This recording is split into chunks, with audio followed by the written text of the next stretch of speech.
د قرآن عظیم الشان ما مختصر غندی حصہ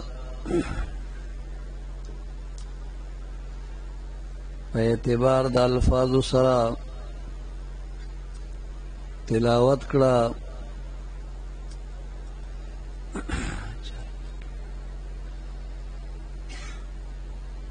د دې الفاظ د قرآن عظیم الشان نسبت او تعلق د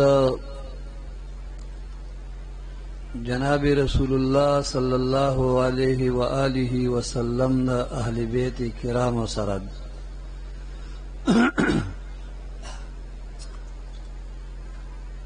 د محرم الحرام میاشت شروع ده.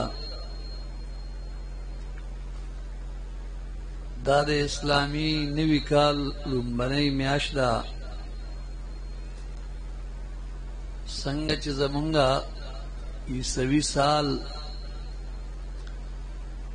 په جنوري باندې شروع کیږي، دسمبر باندې ختميږي، دارنګي اسلامی کال په محرم باندې شروع کیږي او په ذوالحجه باندې ختميږي. گویا کې اسلامی نوے کال شروع شو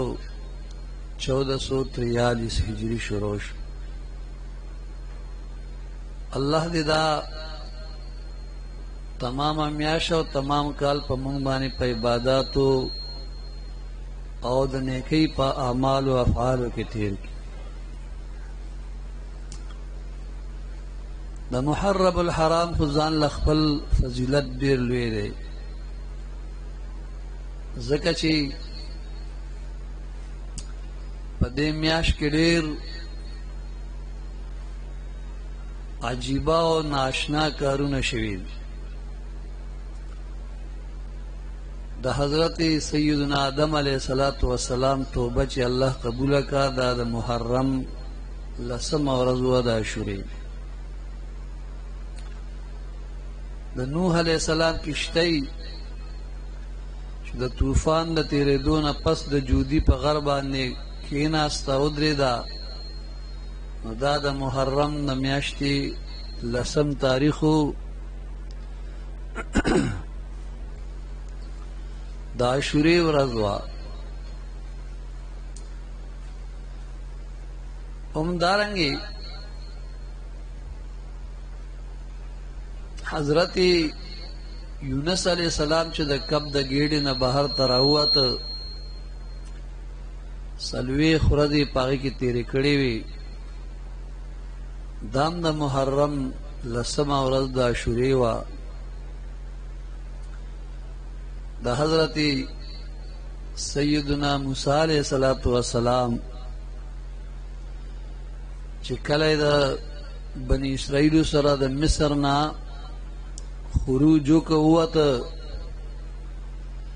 او د دریای نیل غاړې ته راغله، او دغه دوران کې فرعون خبر شو،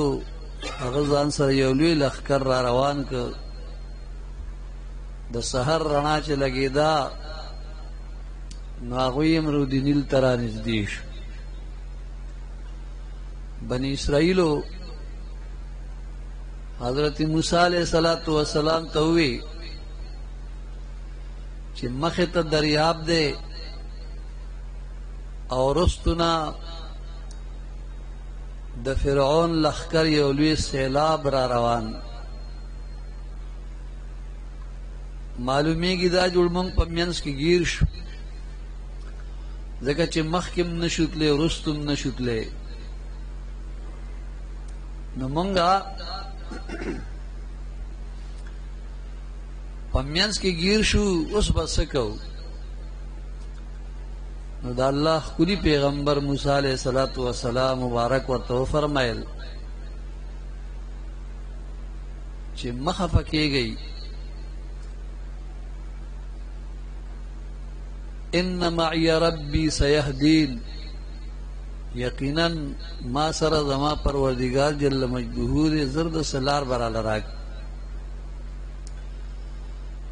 نو اللہ پاک جل مجدہو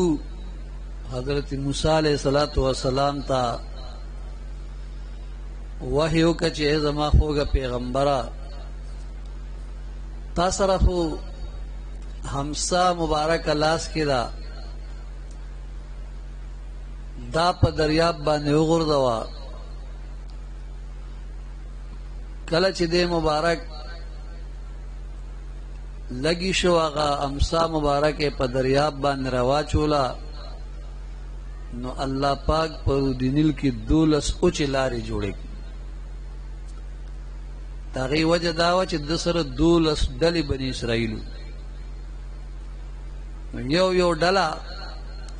په یو اوچه لاره باندې روان شو او اوبه د دې لارو په منځ کې د غرونو په شانې جام ودرېدې او د شیشې غوندې شفاف چې د یوې ډلې بله لیده چې هغې هم روان دي او د بلې هغه بله لیده چې هغې هم روان دي بلا خوف دی په دریاب په منځ کې په وچو لارو روان دي یوې ډلې سره موسی علیه السلام روان دی چې کله نیمې ته ورسېده نو فرعون او د هغه لښکر د دریای نیل غاړې ته راورسېد او په دغه دوران کې هغه چې جایزه واخیسته ودرېدو فکر یې کو چې بني اسرائیل رانه د دریاب نیمې ته ورسېده مونږ چې ورپسې ورګډې شو نیمې ته به ورسو هغې به غاړې ته وخیږي هسې نه دا ولاړې اوبه په مونږ را خلاصې نه شي نو دې نه وجې نه فکرمند ودرېد خپل لښکر ورته وي فرعونیانو ورته وي چې ته خو فکرمند ودرېدې ولې نو ده ورته وی چې یریږم چې دا اوبه را خلاصې نه شي نو هغې ورته وی عجیبه غوندې خبره ده چې مونږ په دې ټول عمر کې د موسی علیه السلام د خولې مبارکې نه چېرته نه دی اورېدلي چې هغه دا دعوه کړي چې زه ستاسو خدای یم هغه وایي زه د الله پیغمبر یم د الله رسول او نبی یم نو هغه د خدای دعوه نه ده کړې خو چې د کوم خدای سره تعلق دی هغه خدای پاک ورته په دریاب کې و چې 12 لارې جوړې او ته خو مونږ ته برملا لګې چې انا ربکم الاعلی زه ستاسو هغه لوی پروردګار یم د خدای دعوه دې کړې ده او د یارې نه اوس په دریاب نه ورګډېږي نو که چېرې ته نه ورکوزېږي نو مونږ دې په خپل لاس باندې قتلو نو فرعون د خپل قوم د یارې نه بیا په دریاب کې قدم کېښود او هغې هم ورپسې روان شو دی چې د دریاب نیمې ته ورسېده بني اسرائیل او موسی علیه السلام د دریاب غاړې ته وخت او بیا یې د دې نظاره او تماشا کوله دغه وخت کې چې کله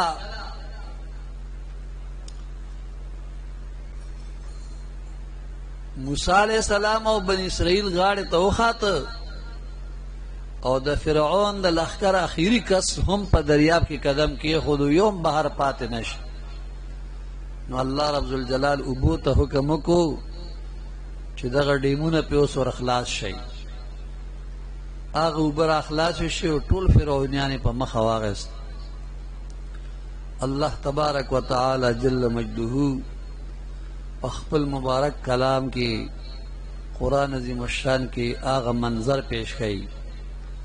وَإِذْ فَرَقْنَا بِكُمُ الْبَحْرَ فَأَنْجَيْنَاكُمْ وَأَغْرَقْنَا آلَ فِرْعَوْنَ وَأَنْتُمْ تَنْظُرُونَ اللہ رب الجلال فرمائی آغا نعمت میں یاد کئی اے بنی اسرائیلو چې ما ستاسو د فیدې د پارا دریاب جدا جدا دریاب کې مې و چې لارې جوړې تاسو ته مې نجات درک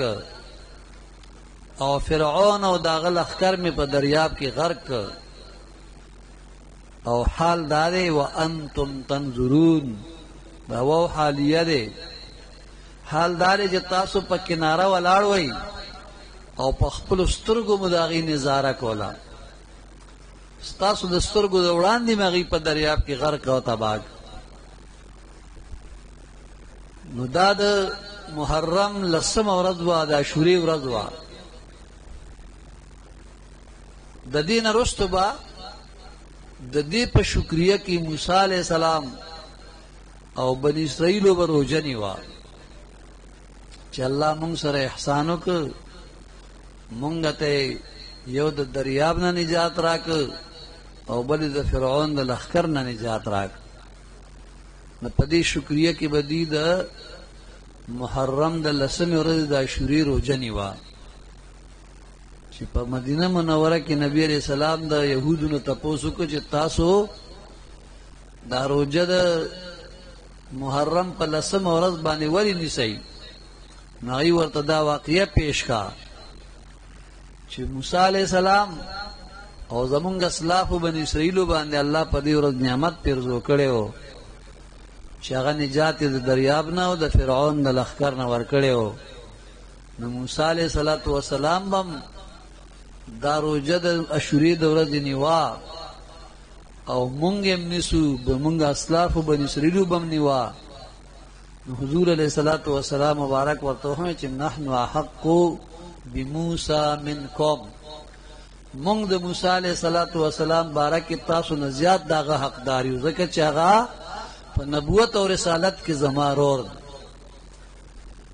نو نبی علیه السلام صحابه کرامو ته وفرمایل چې دوی د عاشورې د محرم د لسمې ورځې روژه نیسي، نو تاسو هم دا نیسئ، زه به هم نیسم، ولیکن خالف الیهود والنصارا، د یهودو نصاراو سره مخالفت کوئ او مشابهت مه کوئ. نو د دې مخالفت به دا وي چې دوی صرف د عاشورې په ورځ په لسمه ورځ باندې روژه نیسي، مونږ به ورسره دویمه روژه هم نیسو، یا نهمه او لسمه او یا لسمه او یولسمه، مونږ به دقه ترتیب باندې نیسو. نو د هغوی سره به مشابهت نه راځي او مخالفت به راځي. تر څو چې د رمضان روژې نه وې فرض شوې، نبی علیہ السلام به د محرم د میاشتې د نهم لسم یا لسم یولسم داسې روژې نفلي پابندۍ سره نیوي لکه فرض روژې چې څنګه مونږ نیسو. به هر حال نبی کریم صلی الله علیه وسلم به هم د محرم د میاشتې د دې دوه ورځو روژو اهتمام کول. ډېر لوی اجر او ثواب دی. ما چې کومه حصه د قرآن عظیم الشان ستاسو په حضور کې ولوسته، د هغې تعلق د نبی علیه السلام د خاندان سره دی او د حضور علیه السلام اهل بیت کرام هغوی ته چونکې په دې میاشت د محرم کې یو لوی مقام د شهادت میلاو شوی چې هغوی د دین اسلام د خدمت په خاطر باندې د یو فاسق او فاجر انسان، د یو بالمازه او د یو ظالم جابر چې یزید نامه وه، د هغې یزید په لاس کې لاس د بیعت ورنک خپل ځانونه یې قربان کړ، صرف په دې خاطر چې مونږ آل رسول صلی الله علیه وسلم یو او سبا به خلک وایي چې دا دین اسلام به خپل کار کوي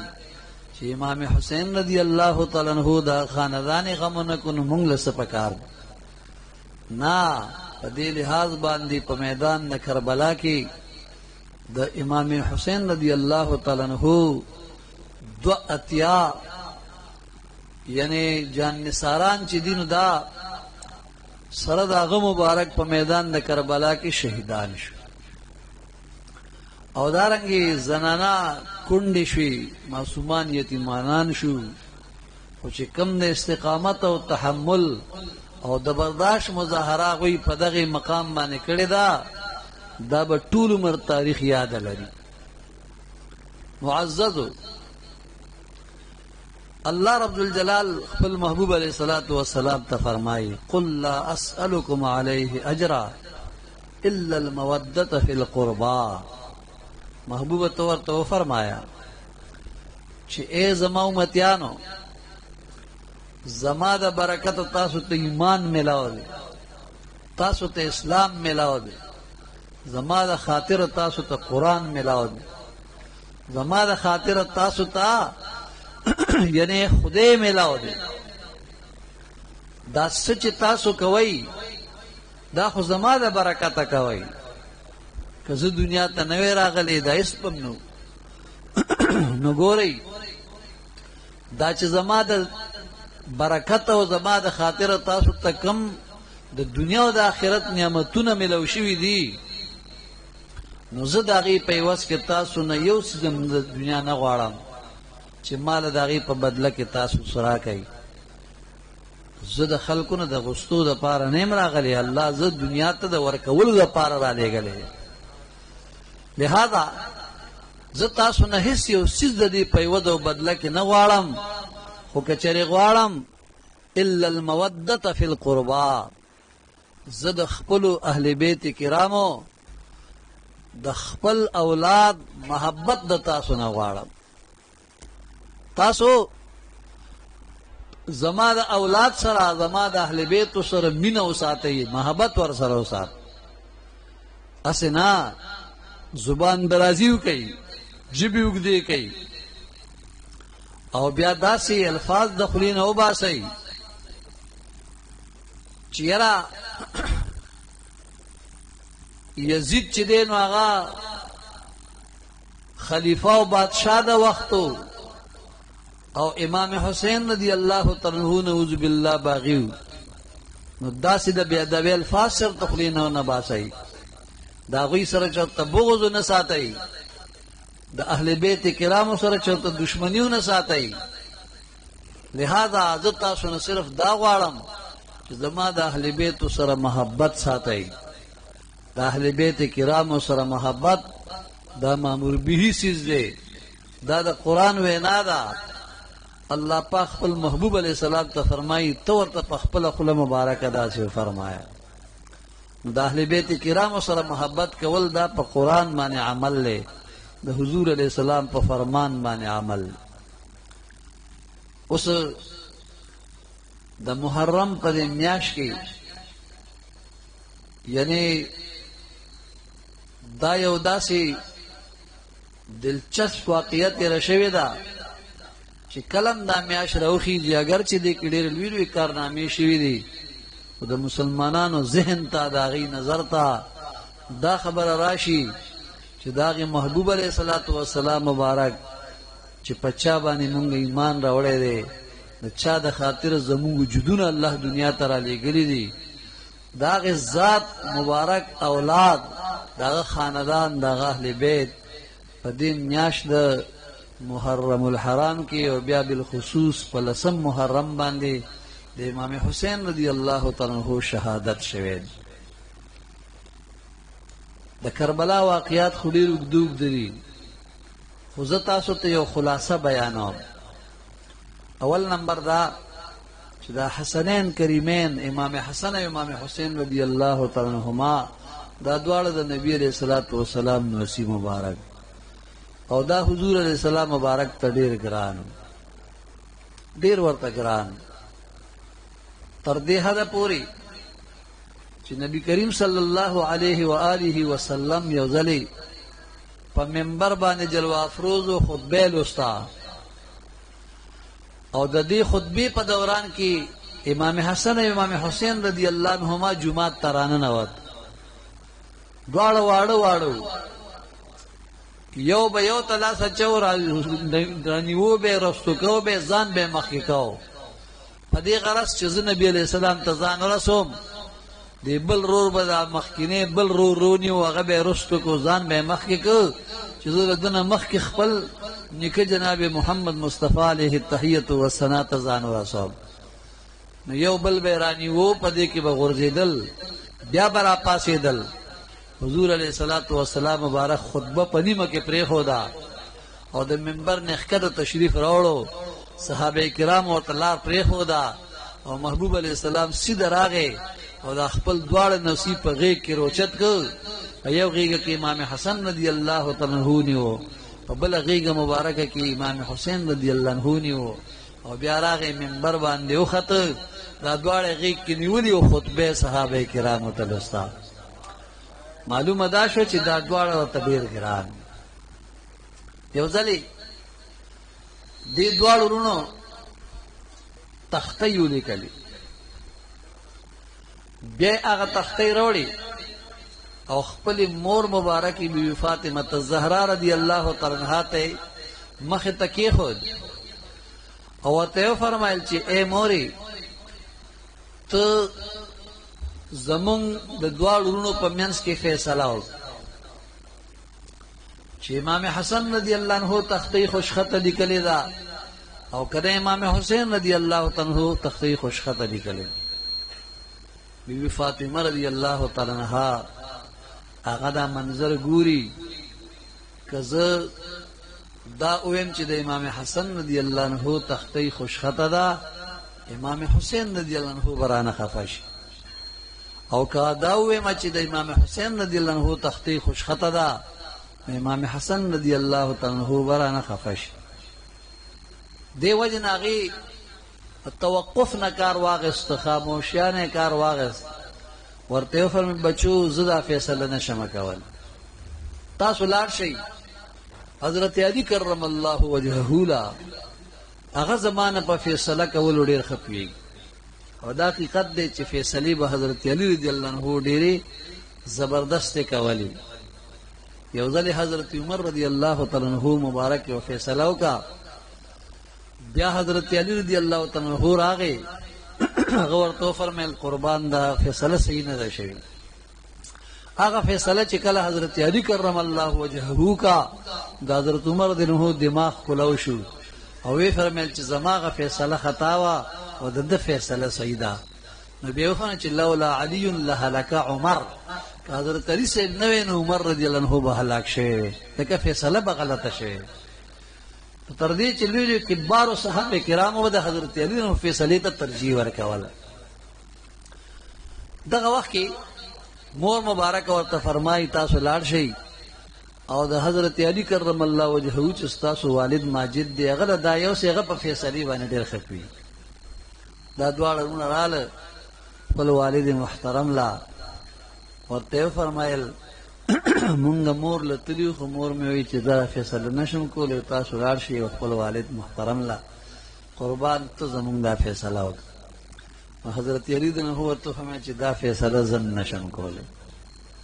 ما نه په فیصله چې څوک ښه پوهېږي هغې له لاړ شئ. هغه چې څوک دی وی هغه جناب رسول الله صلی الله علیه وسلم محبوب علیه السلام له لاړ شئ، هغه په ستاسو فیصله وکړي چې کومه تختې خوشخطه ده. دا دواړه وروڼه نبی علیه الصلاة والسلام مبارک لا مسجد نبوي صلی الله علیه وسلم ته راله او ورته وی چې قربان ته زمونږ فیصله وکړه. مور له لاړو، مور زمونږ فیصله ونه کړه، پلار له یې راولېږلو، پلار مو فیصله ونه کړه، هغه مبارک تاسو له راولېږلو، نو تاسو مبارک اوس زمونږ دا فیصله وکړه. نبی علیه السلام ورته وفرمیل چې بچو دا فیصله زه نشم کولی، زه به ستاسو دا فیصله جبرائیل علیه السلام ته پرېږدم، هغه به دا فیصله وکړي. جبرائیل علیه السلام حاضر شو، اے جبریل امین زما د نسو فیصله ته وکړه. جبریل علیه السلام مسکی شو، د الله حبیبه صلی الله علیه وسلم چې د چا فیصله جناب رسول الله صلی الله علیه وسلم مبارک بنفس نفیس نشي کولی، نو جبریل علیه السلام نه څنګه وکړي. زه به دا فیصله الله جل مجده ته وړاندې کړم چې الله په خپله دا فیصله وکړي. جبریل علیه السلام الله ته رجوع کړه، یا الله د نبی علیه السلام د نسو فیصله ته په خپله وکړه. الله پاک ورته وفرمیل چې ای جبریل علیه السلام ډایرکټ فیصله زم نه کوم، ځکه چې د یو باره کې ویم چې دا تختې خوشخطه ده بل به خفه شي، چې د دې بل خوشخطه ده بل به خفه شي. خو ته داسې کار وکړه جنت ته لاړ شو، د جنت نه یو ماڼه راوړه، یو سیب راوړه او بیا دوی ته ووایه چې دا تختې کیدی او زه دا مڼه بره ګزاروم په هوا کې، دا چې واپس راله او د چا په تختې باندې پرېوته هغه تختې به خوشخطه وي، بل رور به په دې فیصله باندې راضي وي. کله چې جبریل علیه السلام راغی مڼه د جنت ځان سره راوړه او دې دواړو ته وفرمایل چې تاسو تختې په ځمکه باندې کیدئ، اوس به فیصله داسې کیږي چې زه به دا مڼه غورځومه بره په هوا کې چې واپسۍ کې د چا په تختۍ باندې پرېوته هغه تختۍ به خوشخطه وي دا بل رور به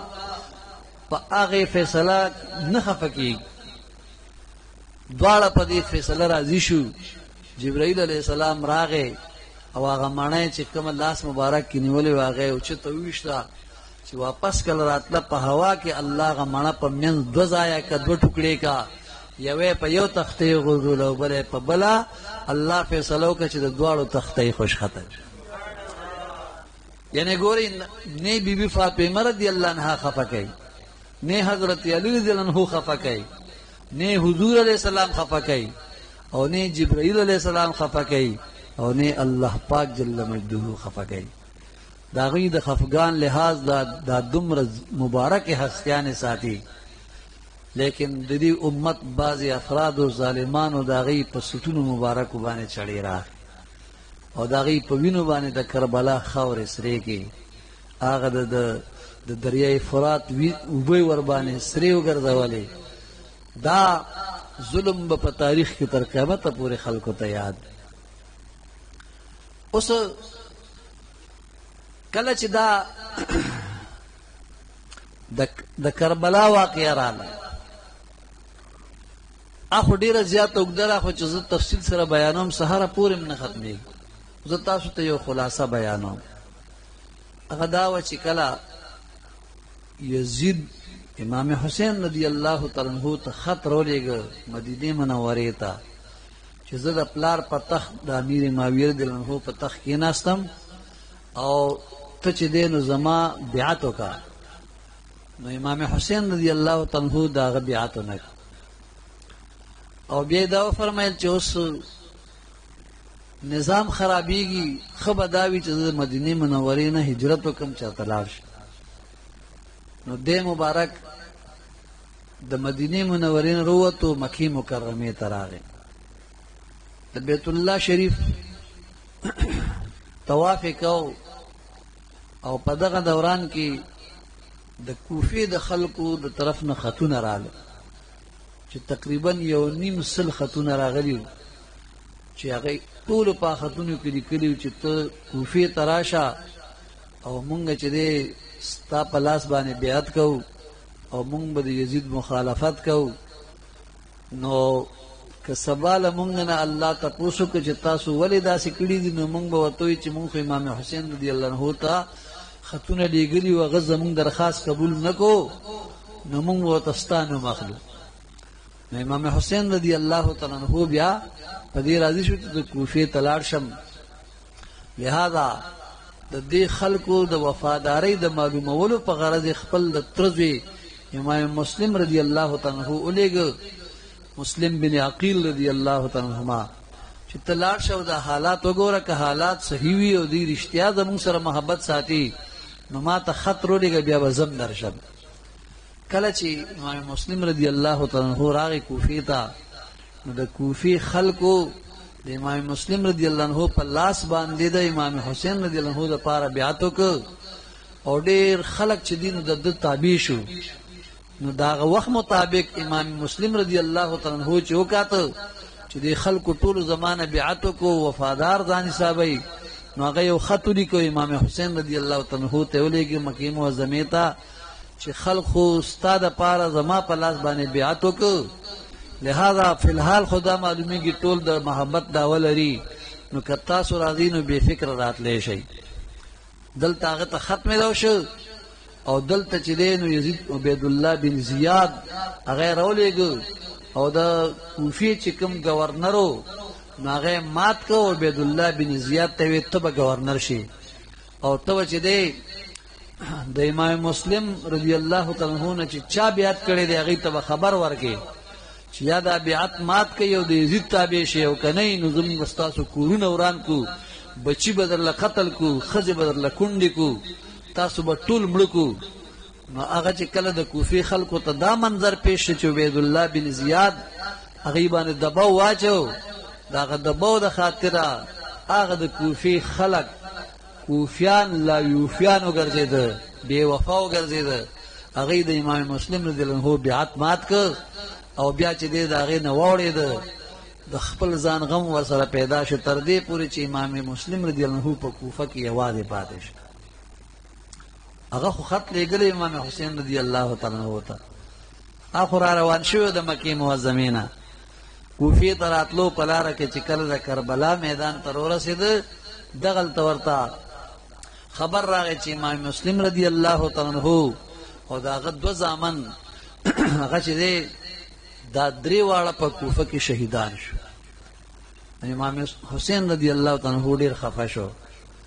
او بیا یې وفرمایل چې یاره زه داسې د دې خپل دین د خاطره د سر نه تر خپو ټوکړې ټوکړې شمه نو عمر رستو کېږم نه، خو د یزید په لاس باندې لاس د بیعت نه ورکوم. د هغې نه پس چې دی هغوی بیا خپلې لښکرې راولېږلې او د عبیدالله بن زیاد په قیادت کې یو شمرو او بل عمر دا د دوی سپه سالارو د هغوی سره لوی لوی لښکرې وي او هغوی چې دی نو اول میټینګ دا وکړه چې یاره د حضور صلی الله علیه وسلم په دې اولاد باندې په دې اهل بیتو باندې دریای فرات اوبه بندې اوبه ورله مه ورکوئ. دی چې کله د تندې نه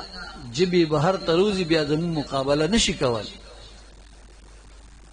نو دی په اهل بیت کرامو باندې هغه اوبه بندې کړي او بیا د هغې نه پس چې دی امام حسین رضی الله تعالی عنه د خاندان افراد او د چې کومو شاکو د تابعو د سره په دې قافله کې ملګري وو نو هغوی خپله بهادري وښوده او نمبر په نمبر بتله او د هغوی سره به جنګ کو او هغوی ته به شهادت میلاوېده تر دې پورې چې د خاندان هغه نارینه چې ورسره وو عاشقان ورسره وو خپل بچي ورېرونه ورسره وو نو په هغې کې یعنی هغه ټولو شهادت بیا موند یو امام حسین رضی الله تعالی عنه په نارینهو کې پاتې شو، یو د ده زوی امام زین العابدین رضی الله تعالی عنه چې هغه په سانحې د کربلا کې هغه بیمارو او د دغې بیمارۍ په سبب باندې امام حسین رضی الله عنه او د ده یو ترور و بیبي زینب رضی الله عنها هغې بهر ته نه پرېښوده، دی په خیمه کې به ناست و نه پرېښودی ته بیمار یې. اخیره کې چې کله امام حسین رضی الله تعالی عنه پاتې شه نو دا د محرم الحرام 10مه د عاشورې ورځ وه او د جمعې مبارکې ورځ هم وه. امام حسین رضی الله تعالی عنه له خیمې ته د ده یو لور مبارکه او بیبي سکینه رضی الله عنها نامه یې وه او دا د 4 کالو وه خو ډېره ذهینه وه ډېره ذکي وه ډېره هوښیاره وه. نو هغه خیمې ته راننوته او په دغه وخت کې د امام حسین رضی الله تعالی عنه په غېږ کې کېناسته ورته په هغه خپله وړه کوکۍ او خوله مبارکه باندې وفرمایل چې ای والد محترم یا خو مونږ له چېرته اوبه را پیدا که او یا هم په خپل لاس په دې خاورو شګو کې دفن که. امام حسین رضی الله تعالی عنه هغه لور ښکله که او بیا بیبي زینب رضی الله تعالی عنها خپلې خور ته په غېږ کې کېنوله ورته وی دا ته ځان سره که او زه میدان ته ورځم یا به اوبه راوړم او یا به خپلې وینې راوړم. نو امام حسین رضی الله تعالی عنه پاس باندې سور شو او میدان ته راغی. اوس کوفیان شامیان ولاړ دي او په ظاهره کلمه ویونکي دي په ظاهره لمونځ کوونکي دي په ظاهره د قرآن تلاوت کوونکي دي خو د نبي علیه الصلاة وسلام د اولاد سره یې دشمني وه. دغه وخت کې دی چې کله امام حسین رضی الله تعالی عنه میدان ته راکوز شو نو اول خپل حجت قایم وی فرمایل زه حسین ابن علی د حضرت علی رضی الله تعالی عنه بچی یم د بیبي فاطمه رضی الله عنها زوی یم. بیبي فاطمه رضی الله تعالی عنها د نبی علیہ السلام لور مبارکه ده او مونږ ټول دا دعوی کوو چې مونږ په نبی علیہ السلام مبارک باندې ایمان راوړی. اسنه سبا له بیا ووایي د الله په دربار کې چې مونږ پیژندلی نه نو ما تاسو سره خپله پیژنګلي وکړه. زه ګوره امام حسین رضی الله تعالی عنه بیا د هغې نه پس دی چې دی ورسره جنگ شروع کړ. چې جنگ شروع کړ د مبارک چې کله توره راواغسته او شروع شو نو ډېر کسان یې د تیغه تیر کړ او نور خلک د میدان کنارې ته وتښتېده. دلته چې د مبارکو چې میدان خالی شو نو توجه یې د خپلو اهل بیتو طرف ته پیدا شوه. داسې راته وکړ چې زما او د خپلو اهل بیتو دیدار به وکړم. راغی اواز یې وکړو راغونډ شئ هغه کونډې رنډې یتیمانان معصومان دا ټول ترنه چاپېره شو او بیبي سکینه رضی الله عنها راله وایي ما خو تا ته فرمایلي وو چې ما له اوبه راوړه بس دې اوبه راله مه راوړه خو ته رانه د خیمې نه مه.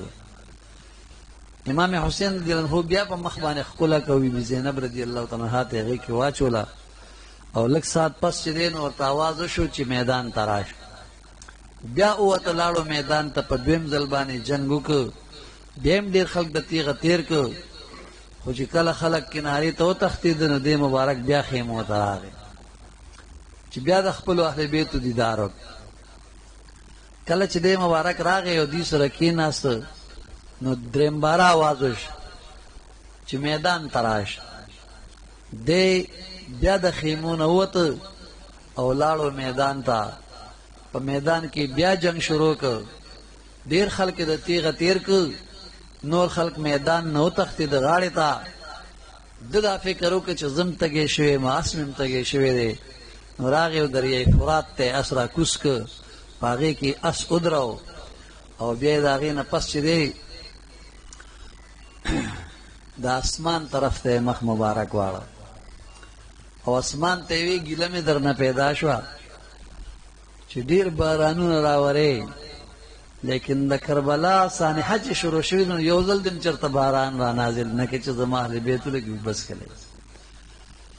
بیا دریای فرات ته ګیله وکړي داسې ډک ډک بهېږي یو چربه دې زما د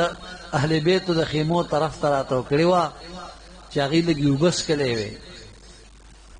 خو بیا خپل لاس مبارک راښکته کړو د دریاب د دریای فرات نه یې اوبه په لپه کې واخیست په دې خیال چې زه یې وڅښمه. خو چې د خولې مبارکې ته رانږدې کړي نو د خپلو اهل بیتو نقشې مخې ته راله چې هغه واړه معصومانان د تندې نه تړکېږي او دا دومره قاسم جان رضی الله عنه حضرت عباس رضی الله تعالی عنه او دارنګې مطلب دا دی حضرت حر رضی الله تعالی عنه لوی لوی یعنی جلیل القدر هستی چې دی نو د دې اوبو په ارمان باندې لاړې او په میدان د کربلا کې شهیدان شو. اوس هم زما امام زین العابدین او بیبي سکینه رضی الله عنهما هغې دې اوبو ته داسې ترسېږي او هغه مطلب دا دی چې په انتظار کې دي که موږ ته اوبه میلو شي نو ده د خولې مبارکې نه واپس هغه اوبه په لپه کې رارستو کې او بیا داسې اسمان طرف ته وویشتې واپس په دریاب کې را پرېوت او وی دا اوبه زه نه څښمه چې زما اهل بیت د دې اوبو په انتظار دي هغوی یې نه شي څښلی زه بیا څښم. زما نبی علیه صلات وسلام له ورځمه ورته ګیله کوم چې ستا امتیانو ستا په نسو باندې اوبه هم بندې کړي دي او دا ظلمونه یې هم ورسره وکړه. د هغې نه پس یو ظالم د لیندې د غشي شیش واخیسته او غشي یې راخوشې کړه چې امام حسین په تندي مبارک باندې ولګېده. وینې را روانې شوې. د مبارک چې دی خپله لپه مبارکه راواخیسته او هغه یې ورته ونیوه او هغه لپه مبارکه چې دی نو د هغه په وینو باندې ډکه شوه. هغه بیا په مخ باندې داسې واچولې او دا مخ مبارکې پې سور کوي. دا سور مخ نبي علیه السلام له ورځم ورته خیم چې ستا امتیانو ما سره دا کانې وکړه. د هغې نه پس چې دی یو اواز یې واورېده چې د دشمن د لښکر د طرف نه اواز راغی چې امام حسین رضی الله عنه خو په تندي باندې ولګېده خو د هغه اهل بیت چې کوم پاتې دي زنانه کونډې رنډې یتیمانان معصومان نو داسې وکړي چې لاړ شي او هغه خیمې ولې لوټ کړي. ده چې دا د لوټ نوم واورېده نو د مبارک د دریای فرات نه اس بهر ته وویسته او خانه پې غشي راورېده تر دې چې په سوونو غشي په هغه د ده په هغه دلدل کې چې دی نو ننوته په هغه اس کې او د ده په بدن مبارک کې ننوته تر دې پورې چې خیمو ته ورسېدو د خپلې خیمې مخې ته د اس د شانه په ځمکه باندې مبارک را پرېوت. دغه وخت یو سړی راغی او د امام حسین رضی الله تعالی عنہ په سینې مبارکې د پاسه کېناست او خنجر یې راوویسته چې زه دنه سر مبارک پرې کوم. امام حسین رضی الله عنہ د سترګې مبارکې پرانیستې وې څوک یې؟ نو ده ورته ویل زه فلانی یم. نوري مې ورته واخیست،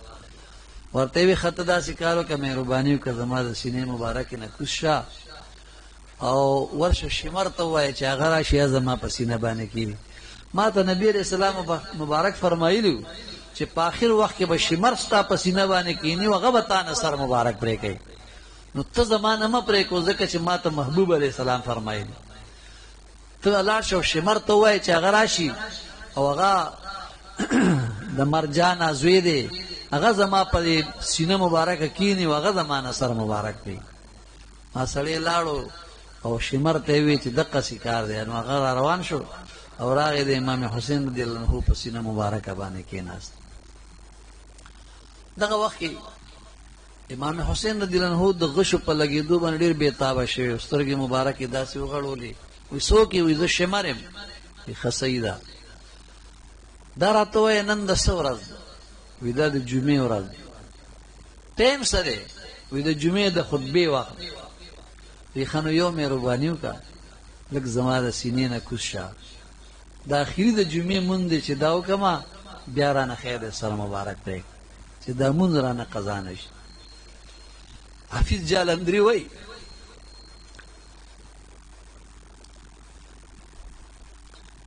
نہ مسجد میں نہ بیت اللہ کی دیواروں کے سائے میں نماز عشق ادا ہوتی ہے تلواروں کے سائے میں. دا د عشق مونځ دی، دا نه په مسجد کې ادا کېږي نه د بیت الله د دیوالونو سوري ته ادا کېږي. دا چې ادا کېږي دا د عشق مونځ دی، دا د تورو د سوري د لاندې ادا کېږي. یاره امام حسین رضی الله تعالی عنہ چې دا درخواست وکړ شمر ورته ویل زه ښه ده. دی مبارک کېناست ډېر په تکلیف باندې او د کربلا په هغه شګو چې هغه د ده په وینو باندې سرې شوي په هغې تیمم ووهه، تیمم یې ووهه او بیا د 2 رکعاتو د مونځ نیت شروع کړ. چې نیت یې وکړ پکې تلاوت شروع کړ. رکعات یې چې کله آخرت سر ته ورسېد او رکوع یې وکړه او دې مبارک کله سجدې ته لاړو د سټ مبارک د طرفه شمر ور باندې خنجر کېښود. د جمعې مبارکې ورځ وه او د محرم 10 د عاشورې ورځ وه او د جمعې د مونځ وختو د عشق مونځ یې ادا کو. امام حسین رضی الله تعالی عنہ خپل روح مبارک الله ته وسپار. انا لله و انا الیه راجعون. بیا د هغې نه پس د ده مبارک نه سر مبارک پرېږ. هغه د ده د خاندان هغه اشراف هستی چې 72 کسانو او یو د ده سر مبارک شو، دا 73 کسان شو. دا 73 سرونه مبارک په نیزو کې ورک. او بیا د ده د اهل بیت چې وو زنانه بیبیانې، بیبي کلثوم رضی الله عنها، بیبي زینب رضی الله تعالی عنها، بیبي شیربانو رضی الله تعالی عنها، دا لوی لوی هستیانې د ده د خاندان د اهل بیت مبارکو دی چې دی د دې په لاسونو خپو کې بیړۍ واچولې، بیړۍ واچولې او بیا په اوښانو پاسونو باندې سواره کړ او دغه قافله چې دی د کربلا د میدان نه روانه کوي دا شام ته یزید دربار ته بوځو. اوس په دغه وخت کې چې امام حسین رضی الله عنه باندې شمر په سینه ناستو نو دا بیبي سکینه رضی الله تعالی عنها د خیمې نه راوتې وه او دا راله او دې چې دی نو دې شمر ته خیرې وکړي، خیرې ورته وکړي چې ظالمه ته د هغه چا په سینه باندې ناستې چې کومه سینه د جناب رسول الله صلی الله علیه وسلم د سینې مبارکه سره جنګېدلې او د هغه چا په سټ او په مرۍ باندې چاړه راکاږي چې دا به نبي رسول الله ډېر په مینه باندې ښکلول. نو د بیبي سکینې رضی الله عنها په مخ مبارک باندې یو څپېړه ورکړه، داسې لرې وغورځوله او بیا یې ورته وویل چې تا ما ته ظالم وویل. نو چې کله یې دا کونډې رنډې یتیمانان په بند واچول او په اوښانو باندې بیړۍ ورته لاسونو خپو کې چولې وې وبتلې. نو د بی بی سکینې رضی الله عنها باره کې وی چې دې ته بیړۍ په خپو کې واچوئ، لاسونو کې هتکړۍ واچوي، خدا به د قافلې سره پیدل ځي. ما ته ظالم ویل دا به پیدل وي. نو دا پیدل روانه و، سات په سات به راغورځېده، بیا به یې روچتوله. اوس د کوفې بازار ته چې کله دا قافله رورسېده، نو د قافلې د دې بیبیانو مبارکو نه مخکې چې دی نو دا 2 سرونه په نیزو کې مخکې روان. اوس تنې په کربلا کې پاتې، سرونه په نیزو کې ورکړې شوي او بیبیان مبارکې په بند چولې دي، په اوښانو سوري دي، بیړۍ په لاسونو خپو کې دي او دغه قافله داسې طریقې سره روانه چې 3 سرونه په نیزو کې مخکې روان. د کوفې په بازار کې کله چې دا قافله روانه وه، د امام حسین رضی الله عنه سر مبارک په نیزه کې دی. د کوفې په بازار کې په بالاخانه کې په 2م چت کې یو کس ناس دی، کړکۍ یې کولو کړې ده او هغه د قرآن عظیم الشان د سورې کهف تلاوت کوي او هغه وایي چې اعوذ بالله من الشیطان الرجیم بسم الله الرحمن الرحیم ام حسبت ان اصحاب الكهف والرقیم كانوا من آیاتنا عجبا. دا آیت لستو او د دې کړکۍ په خوا کې د امام حسین رضی الله عنه سر مبارک په نیزه کې روانو تیرېده. د دغه صاحب د خولې نه چې د آیت ووته، د امام حسین رضی الله عنه سر مبارک نه آواز راغی، ټول خلک یې اوري. فرمایي اعجب من اصحاب الكهف والرقیم قتلی وحملی. دا الفاظ د امام حسین رضی الله عنه د خولې مبارک نه ووته، د سر مبارک چې په نیزه کې ورکړې شوی دی، تنه مبارک کربلا کې پرته ده، لیکن سر مبارک نیزه کې دی، دا هغه پرې کړي سوي سر نه د شونډو مبارکو نه آواز راځي چې اعجب من اصحاب الكهف والرقیم قتلی وحملی. ټیک د اصحاب کهف او د اصحاب رقیم دا دواړه یو څیز دی، خو اصحاب د غار، اصحاب د هغه خار چې په کوم خار کې دغه غر او هغې کې غار او د اصحاب کهف پکې وو. لہذا دغه اصحاب رقیم چې تختۍ باندې دي نمونه درج واقعه درج وا، نو د هغې اصحاب کهف اصحاب رقیم و واقعه دا د عجیبه واقعاتو نه ده. بېشکه قرآن فرمایي، لیکن د امام حسین رضی الله عنه شونډو مبارکو نه آواز راځي چې د اصحاب کهف او د اصحاب رقیم د واقعینا زیات عجیبه دا دي چې نن زما سر مبارک په نیزه باندې ختلی دی او زه شهید شوی یم په میدان د کربلا کې، نو زما قتل او زما حمل په نیزه دا د اصحابو د واقعین د اصحاب کهف د واقعین زیات عجیبه واقعه ده. دا د پرې کړي شوي سر مبارک نه دا الفاظ راله خلکو واورېد. بیا پړاو په پړاو دا قافله روانه و، منځ کې ډېر واقعات دي، خو خلاصه دا چې کله دا قافله شام ته ورسېده،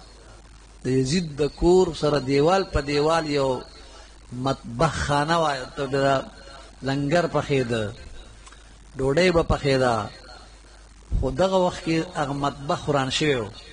نو هغه ورانه مطبخ خانه کې دا اهل بیت کرام ډېرک، د یزید د کور دیوال په منځ کې دی، د هغې دیوال سره خوا کې دا مطبخ خانه وه او په دغه وران ویجاړځي کې دی ډېرک. اوس چې کله شپه شوه، نو د شپې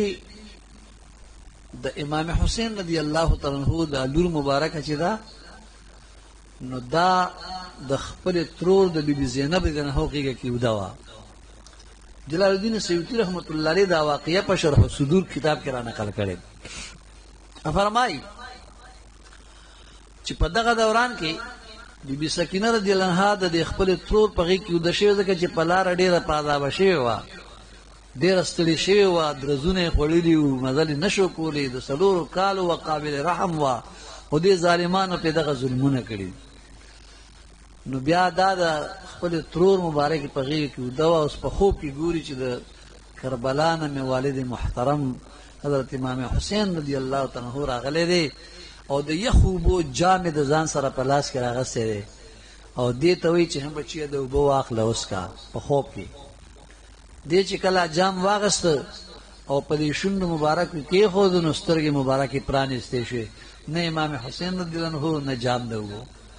نو دا په جړا شوه چغې کې. دغه د نیمې شپې اواز دا د یزید کور ته لاړو. د یزید کور کې د هغه ښځه هنده نامه وه، هغې واورېده. او بل طرف ته چې دی د هغه یو لور وه، هغې د اواز واورېده. تپوس یې وکړه د اواز په دې نیمه شپه د ماشومانو د جړا څنګه زمونږ کور ته راغی؟ نو هغه نوکرانو ورته ووي چې دی د کوفې د کربلا نه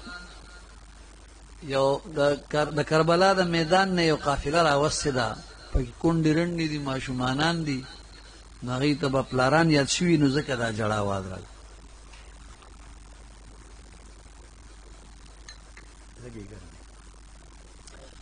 اوس د یزید ښځې د یزید نه اجازت واخیسته، زه لږه ورځم. نادور هم ورسره شوی، یو څو سویلۍ ورسره نورې هم شوي. را روانې شو چې رالي، کله د مطبخ خانې په ګیټ ننوته، په دې ګیټ کې ګوري هلک پروت دی، امام زین العابدین رضی الله عنه د امام حسین رضی الله عنه زوی و. دې ګیټ کې پروت دی، کله خپې راغونډې کړي، کله وغځوي، کله امام حسین رضی الله عنه اهل بیت یادوي، کله شهدا یادوي. دا د یزید ښځه ورته ودرېده، ورته یې وویې چې دغه دا څه چل شوی، څه ته ضرورت دی چې دا راوړو؟ ده ورته وویل زما هېڅ هم ضرورت نشته دی، یو ترور مې دننه سرتوره ناسته ده، نو که یو څادر در سره وي ماله راکړي چې زه هغې له ورکړم چې هغه په خپل سر مبارک باندې واچوي. ورته وی ترور دې چېرته ده؟ وي دننه ناسته ده. دی چې دننه راننوتې، نو خادمانو ورسره هغه وینځو ورسره سهیلو ورسره کرسۍ ضرور اغستې وه، هغه یې ورته واچولې، د یزید ښځه په کرسۍ کېناست. کافوري شمې په پتنوس کې بلې کړي دي، رڼا یې کړې ده. اوس دوی نه تپوسونه کوي کوم ځای نه یې راوستي وي، څوک یې اخر دا وه چې پته ولګېده چې دا خو د نبي علیه السلام خاندان دی، اهل بیت. د هغې نه پس د یزید دا لور راله، او دا بیبي سکینه رضی الله عنها د امام حسین رضی الله عنه لور مبارکه چې ده، دی هغې کې کېنوله، او ورته یې ویې څه دې زړه ته کېږي دله راوړم؟ نو دی ورته یې زما هېڅ هم زړه ته نه کېږي. وایي نه، ستا دې په الله قسم وي چې څه به راته ضرور ښیې چې زه له راوړم چې ستا خواهش یې چا پوره کړه. نو هغې ورته وفرمیل چې ته خامخا ما ته اوس یعنې زور را باندې راوړي او قسم هم راکې، نو زما د دنیا څیزونو تړه نه کېږي، دا فاني دنیا ده، خو ستا د پلار په دربار کې زما د پلار سر مبارک پروت دی، د امام حسین رضی الله عنه. هغه راله لږ روړه چې زه یو دیدار وکړم. نو هغې ورته وایي چې هلته خو ډېر سرونه پراته دي، زه به ستا د پلار سر پکې څه پېژنم؟ نو دې مبارک ورته وښیم چې زما د پلار سر د چا نه نه خطا کېږي. ته چې لاړه شې وبګورې چې یو به د هغه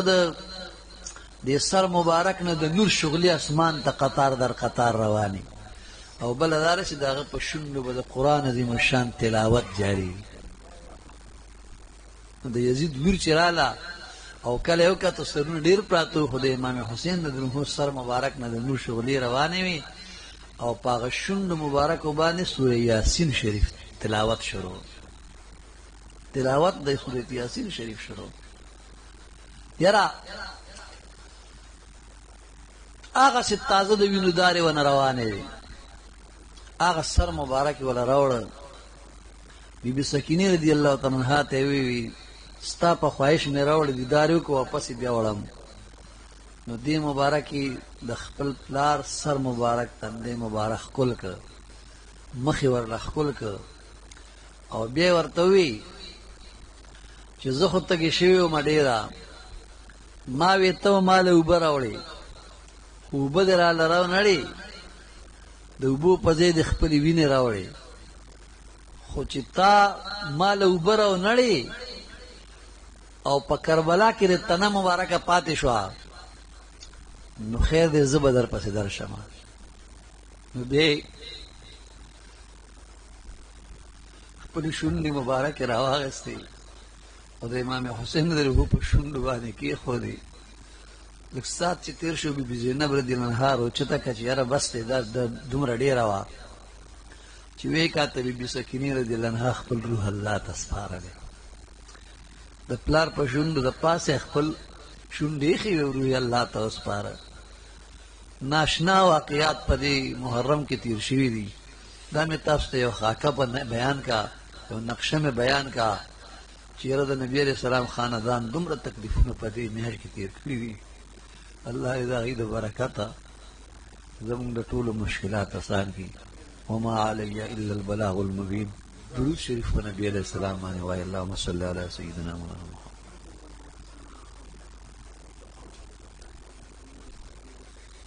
دیکھ رہا ہے